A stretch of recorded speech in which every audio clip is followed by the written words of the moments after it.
Bismillahirrahmanirrahim. Elhamdülillah. Salatu və selamu alə Rasulillah və bə'd. Mən də salamlayıram hər birinizi. Sonra bu məclis sahiblərini təbrik edirəm. Allah Teala onların övladlarını salih, xeyirli, bərəkətli, ümmət üçün, həmçinin valideynləri üçün yararlı övladlardan eləsin. Təbii ki, şeyx toxundu əqiqin fəzilətinə, onun hikmətinə və gərəkdirdiyi bəzi məsələlərə və təbii ki, bilmək lazımdır ki, kövündə, dünyada nə baş verirsə, hamısı Allah Taala'nın istəyinidir. Və bu da insanın Allahın qədərinə iman eləməsi ilə hasil olur. İnsan bu şeyləri başa düşməsi, Allahın onun üçün təqdir etdiyi qədərə iman etməsi ilə olur. Qədər Allah Taala'nın insanlar üçün və bütün məxluqat üçün təqdir etdiyi bir anlamdır. Qədər yəni hər şeyin miqdarı, hər şeyin həddi, hər şeyin dərəcəsi, dəyəri mənasındadır. Təbii ki, hər şey Allah Taala'nın əlindədir. Allah Taala istədiyini xəlq eləyir, istədiyini məhv eləyir, istədiyini ucaldır, istədiyini aşağı salır. Allah Taala hər şeyin idarəçisidir. Lakin bizim xəbərimiz yoxdur. Biz bilmirik ki, Allah Taala nəyi necə təqdir eləyib, nəyi necə öz qatında yazdırıb.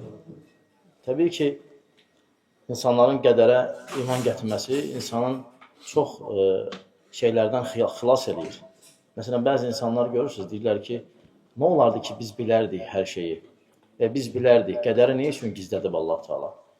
Bu bizim üçün, bizim xeyrimizədir. Çünki biz bilsək ki, sabah valideynimiz öləcək, sabah başımıza filan şey gələcək, biz özümüz yaşaya bilmərik. O boyda hadisələri, xəbəri hamısı bizə gəlsə, yaxınlar, dostlar, valideynlər barədə xəbərlər hamısı gəlsə, biz dura bilmərik. Yəni, qəlbimiz onu təhəmmül edə bilməz, daşıya bilməz o yükü. Ona görə hikmət nədir Allah Taala'nın qədəri gizləməsindən? İnsan yaşaması.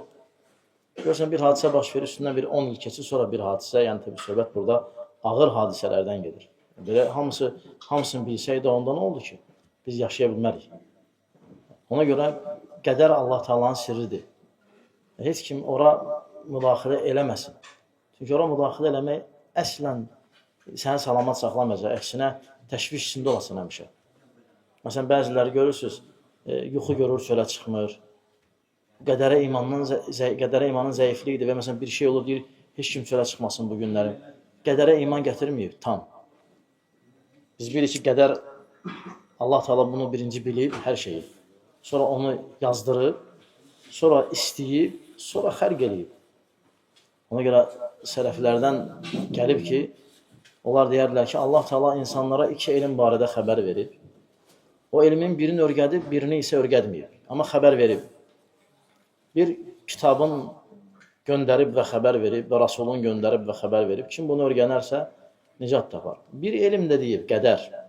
Amma onu gizlədib, xəbər verməyib. Kim Allahın xəbər verib, öyrətmədiyini, öyrənmək istəyərsə, azar. Çünki Allah əslən onu öyrətməyib.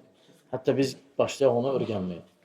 Ona görə qədərə iman gətirmək insanın, yəni, belə deyək də, sabitliyidir, möhkəmliyidir. Amma qədərdən, yəni, iman zəifləyəndə, onda insan hər şeyə bağlayır, deyir, o gəldi, ona görə oldu, bu asqırdı, məsələn, buna görə oldu, bu belə baxdı, ona görə oldu, bu birisi mənə pis əməl elədi, o birisi mənə, ya başlayır onun bunun üstünə yıxıb hamıdan şübhələnir və ya narahat. Hər şey Allahın qədəri ilədir.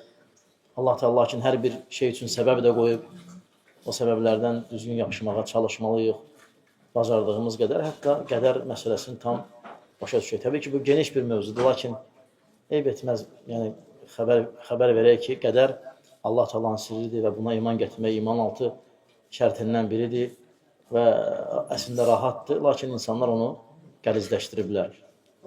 Allah Teala bizi, yəni, eşidib faydalanlardan eləsin. Allah kömək olsun. Və sallallahu aleyhi və Muhammedin və alə alihi və sahbihi və səlləmə təslimən kəthira.